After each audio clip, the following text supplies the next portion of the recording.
Then are drugs which reinforce obsessive and unexamined and self-destructive behavior patterns.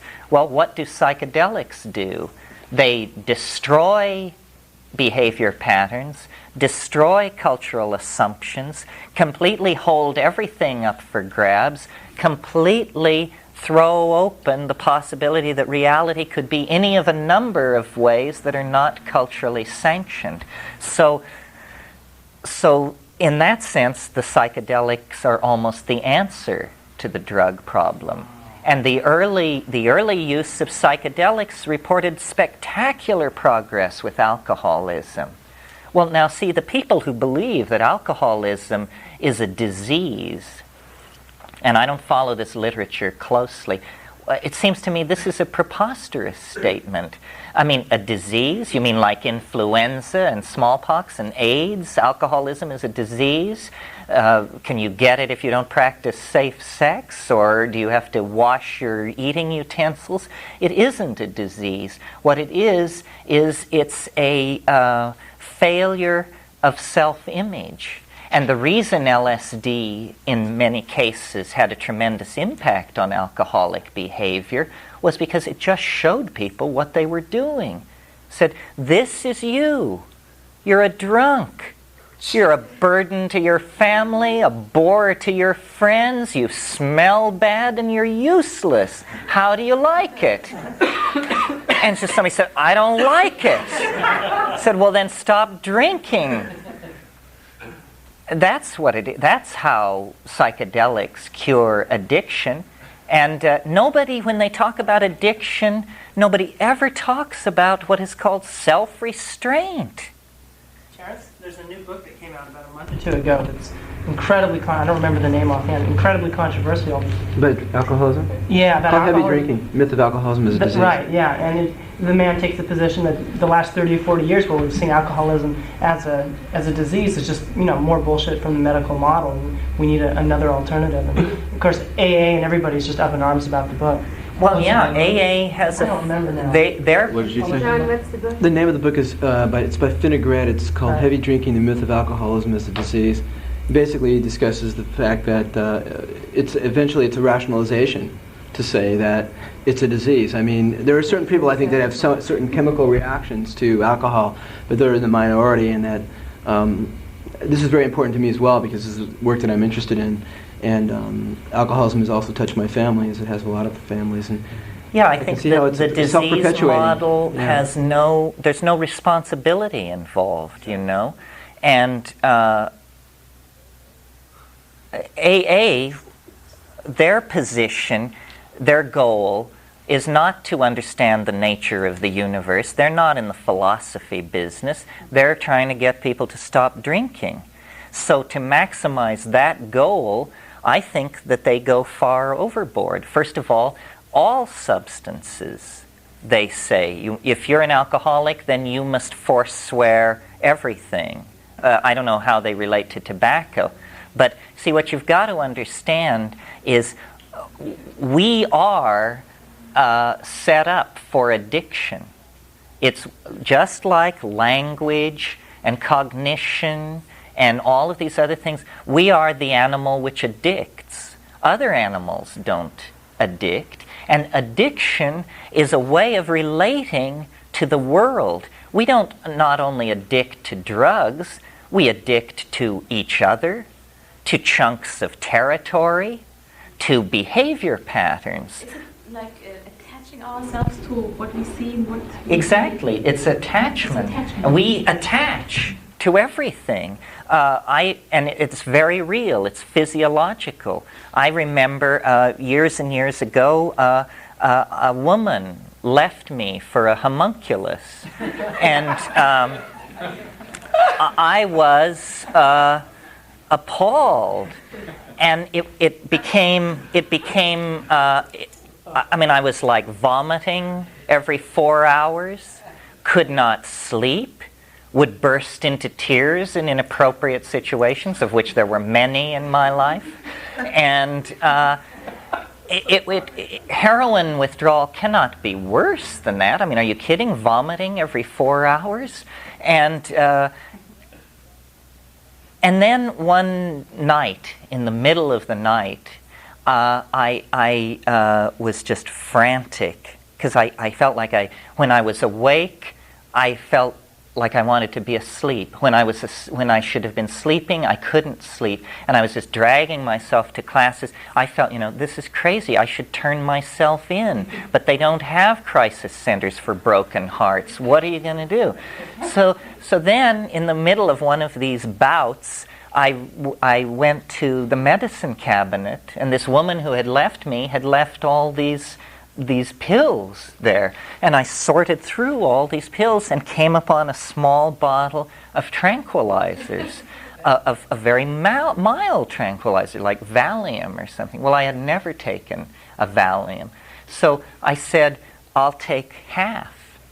And I took it, and the next morning, or a few hours later, I went out to breakfast, and somebody came up and sat at my table and said, well, how are you coping since Hermione left you? And I said, who?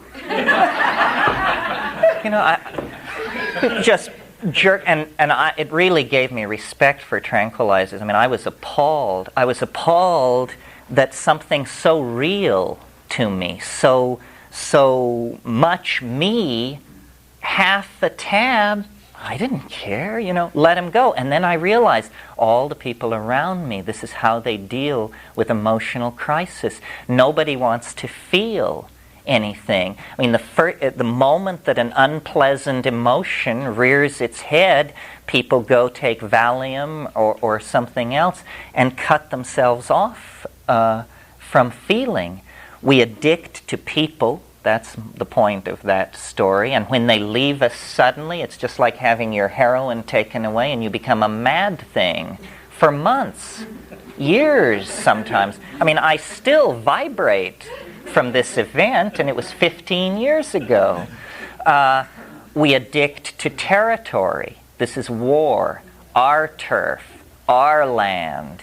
Now this arises, again, a consequence of agriculture. Before agriculture, nobody had land. Land was something you walked around on as you migrated behind your herds. Once it was cognized as an object and fixed upon, they were ready to knock the other guy's brains out for setting foot on your territory. We all do this. I mean, we are addicted to caffeine, outrageous caffeine addictions, money, sugar, praise, television. Now this is the favorite one to talk about because television is a forerunner of very insidious drugs to come. It's just the crudest and the first.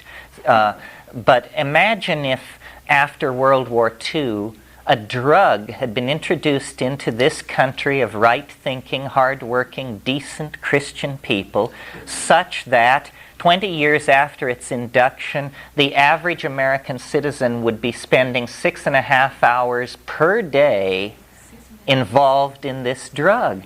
That's the figure for television consumption in this country. The average American watches 6.5 hours a day of TV. It is an electronic drug. It is an obsessive behavior pattern, an unconscious behavior pattern, and a physically destructive behavior pattern. I mean, it's done more for the rebirth of hemorrhoid specialists than any other single force in our society. So, but people say, well, that's not a drug, that's entertainment. 6.5 hours a day of entertainment? Before electronic media, a person could regard themselves as a great patron of, let's say, the musical community, and maybe they would hear 12 live musical performances a year when they would go to a theater. I mean, how many people in Beethoven, how many experts on Beethoven in his generation or the generation following heard, let's say, the Ninth Symphony more than several times in their intellectual life? Because, you have to get a lot of people together and cooperating to perform the Ninth Symphony. To us, the Ninth Symphony is an object. Listen to it. Listen again. Listen again. We are able to turn experience, we are able to objectify experience and then addict ourselves to it. Well, is this bad? How can it be bad if it is so written into us? I don't think it is bad. I think what we have to do is choose our addictions, choose our behavior patterns. I mean, one can choose to be addicted to punctuality. I'm accused of this. Other people are addicted to always being late. One can be addicted to, meaningless sexual encounters. Some difference between a habit and addiction.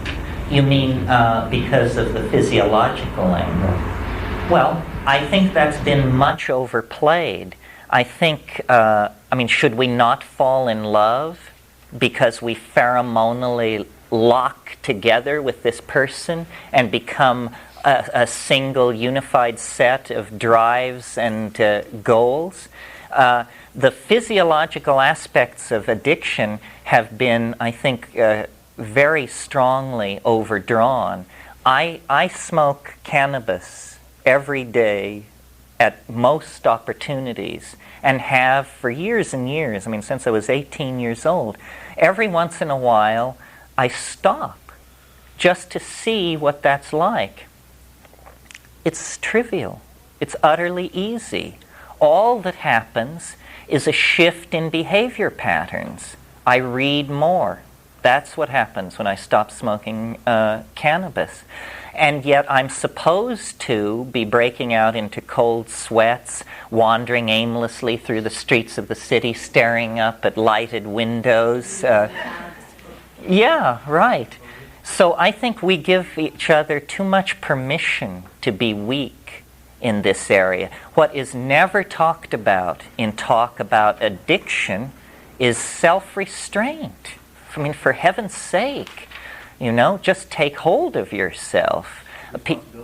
Responsibility. And if you tell people addiction is a disease, addiction is it's because you're black, it's because you're poor, it's because you're this, it's because you're that, you have just given them a whole bunch of reasons not to take responsibility for their own situation. And what is needed in these addictive situations, I think, is the shock of recognition.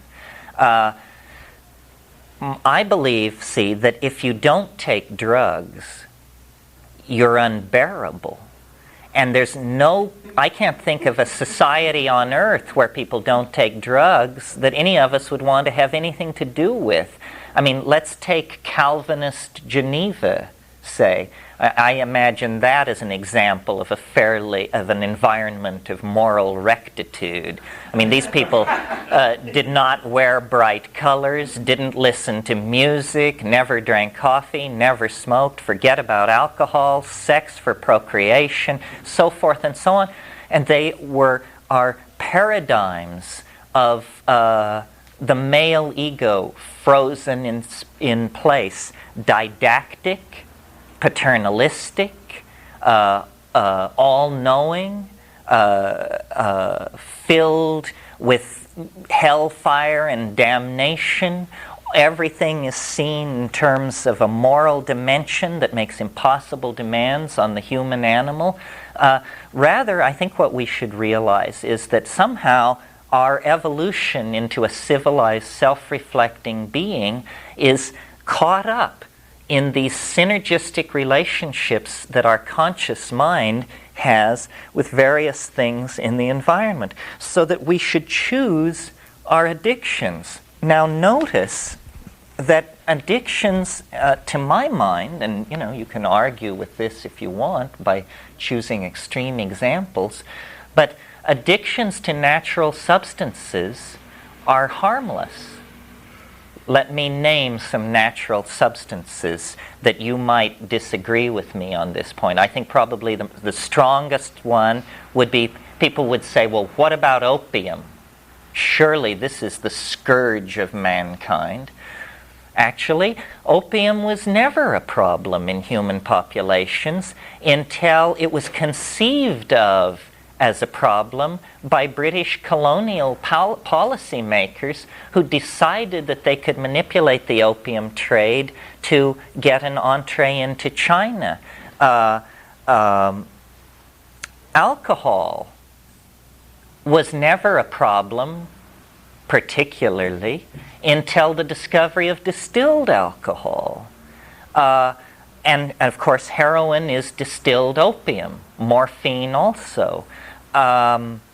Sugar is a refined vegetable substance. In every case, it has required the intercession of science and technology to take harmless habits and turn them into dangerous addictions, so that everybody has a solution to the drug problem. I think what I would suggest is something called the Vegetable Drug Act, where you just say, if it's a vegetable, it's not a drug. This was the position until very recently with British common law. In Canada, mushrooms were legal. Mushrooms aren't psilocybin. Psilocybin is a refined chemical. If it is technology which allows us then to create these super powerful addicting substances, and there will be more and more of them downstream, you may be sure. So I think what we need to do is think of human beings as hardware, as the computer, if you will, and drugs are forms of software. And the software that you run determines the kind of functions that you can perform. If you run distilled alcohol software, well, then you take on the persona of the alcoholic. I believe that cannabis is probably the most harmless and benign drug around. It carries out this feminizing that I talked about. It lowers the profile of the male ego. Instead of wanting to duke it out, people just say, well, if that's your thing, And that's what we need, I mean, that practically boils down to what we call tolerance. So I think that this disruption of our relationships to psychoactive plants is what set us on the long, hard, downward path into neurosis. And it began with agriculture, with the narrowing of our spectrum of plant awareness from many, many plants down to the rye, the oats, the barley. And it's interesting that then out of this came the cultivation of, I think beer preceded wine. Beer is an older thing than wine. That comes out of the fact of having created surpluses. Because the way beer was discovered was through the fermentation of grain that was stored. If you didn't have surpluses, you would never discover the psychoactive properties of fermented grain. It's very interesting. In Nepal, the Newari people have an alcoholic beverage that when it's put in front of you, it looks like a bowl of granola. It's dry. They pour it out of a sack into your cup, and you say, this is beer? And then they come along with boiling water and pour it over it, and then you get this foamy, lightly fermented, contaminated grain water. And to my mind, that clearly is then how fermentation of grains and production of alcohol was established. Notice that it was also the accumulation of surplus from the agricultural adaptation that creates the need for defense. Because now you've got a surplus. Now you have to guard your surplus from everybody who doesn't have any. The other thing that creation of surpluses caused was the invention of barter and money and this sort of thing, because now you have something that you can trade for something that you don't have. So all of these adaptations, also a nomadic people cannot move a grain surplus with them. So if your harvest one year, if you're a semi-nomadic people, that's a people who, like in the Amazon, they plant things and then they leave them and go away, and they have like a yearly peregrination, and when they come back to that place a year later, there's all this food ready for them. Well, imagine a nomadic people who were doing that kind of quasi-agriculture with cereal, and then there's 1 year of great weather and great rainfall, and when they arrive at their little wheat patch, so much wheat has been produced that they can't move it. They can't take it with them. So then they say, well, but we have food now, so we don't have to keep hunting, so let's spend the winter here. And this interruption of the cycle of nomadism to deal with unexpected surpluses obviously spawned the idea in people's minds, well, wouldn't it be great if we had surpluses every year?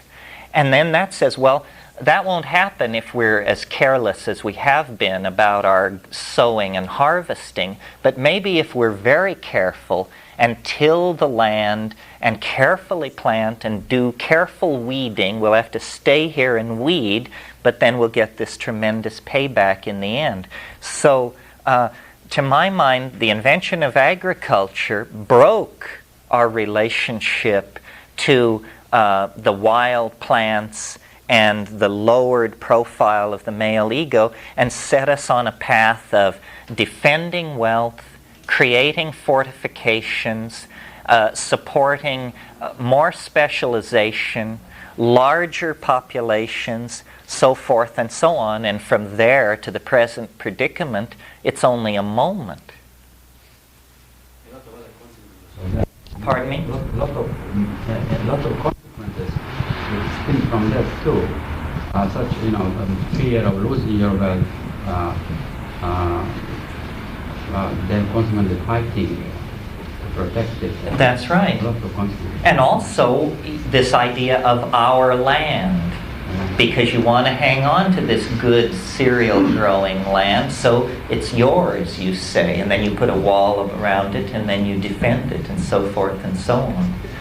Well, yeah. Just more prepared. Where do you see this going? Where do you see this connecting us to this break with nature and the predicament we've gotten ourselves in? How do you see it? Well, I think that things are very far out of hand, and we're caught up now in the end game of history, and that we are going to have to create a way out of this impasse that is probably going to mean a complete redefining of who we are and how we relate to each other, and space and time and life and death. And it appears that technology is now the thing that is guiding us forward. We are not being led into the future by politicians. Politicians are running frantically along behind the wagon of history, trying to jump onto it.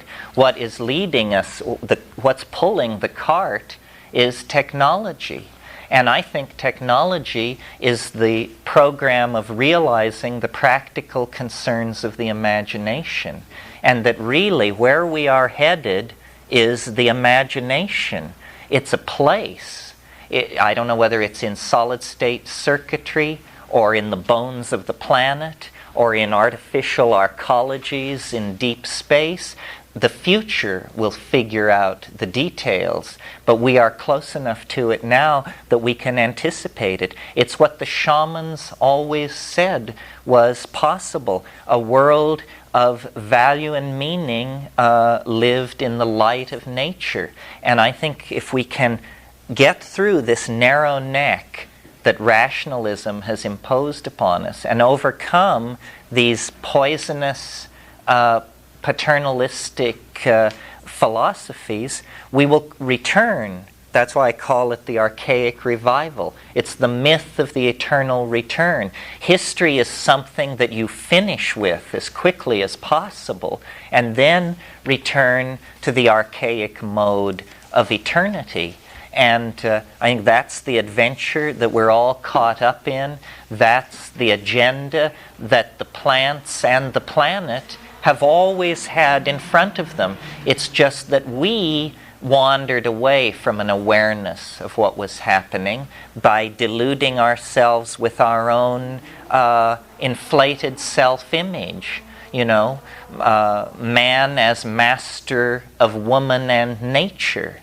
And this distorted part of our self-image has now become so dangerous to us that we have to abandon it. We have to draw back from it. And under that kind of pressure, I think we will. So, harking back to another question, the reason I do this and the reason I don't feel any great trepidation about it is because I believe that historical momentum is with us. This is what is destined to come to be. We are going to take control of who we are by taking control of the physiological and psychological foundations upon which the self rests. And that means the chemical re-engineering of ourselves into the state of Edenic innocence that was lost when we set out on the long trail of the sword and the hoe, basically.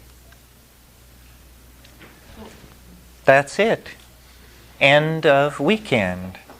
Thank you very, very much. It's a political point of view, you see, and as a practical matter, there's no better way to succeed in politics than to champion the most out of it point of view. And now we live in an era where beige fascism is apparently the rising rule of the day. Well, that means if you want to be on the cutting edge, you have to embrace something very akin to psychedelic anarchy, the absolute antithesis of the fascist state. And then you will participate in the turning of the tide and the vindication of this point of view. And it will be vindicated, there's no doubt about it. All other points of view are bankrupt on the face of them. End of footnote.